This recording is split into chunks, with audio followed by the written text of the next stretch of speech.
ఏరియాని కేంద్ర హోంశాఖ సహాయ మంత్రి బండి సంజయ్ అన్నారు.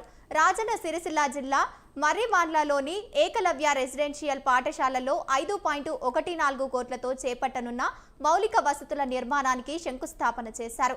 ఎన్నికల సమయంలో ప్రజలకు ఇచ్చిన 6 గ్యారంటీలను ఎందుకు అమలు చేయకపోతున్నారని కాంగ్రెస్ జాతీయ అధ్యక్షుడు మల్లికార్జున్ ఖర్గే తెలంగాణ ప్రజలకు స్పష్టం చేయాలని డిమాండ్ చేశారు.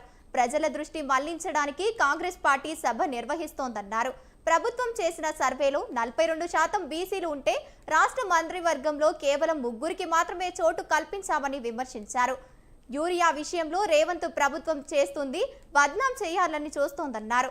రాష్ట్రంలో 9 లక్షల మెట్రిక్ టన్నుల యూరియా అవసరం ఉన్నట్లున రాష్ట్ర ప్రభుత్వం తెలిపితే 13 లక్షల మెట్రిక్ టన్నుల యూరియాను ఇప్పటికే సరఫరా చేసినట్లు చెప్పారు.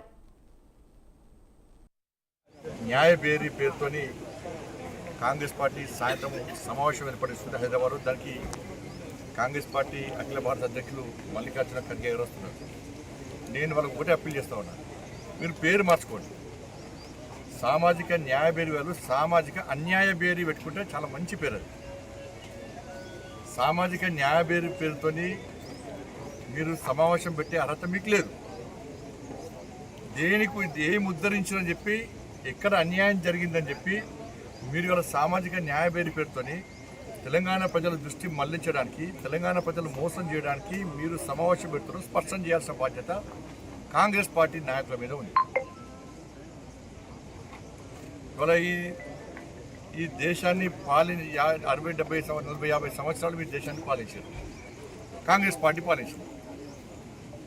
ఏ ఒక్కసారైనా ఈ దేశానికి మీరు బీసీ ప్రధానమంత్రిని చేశారు.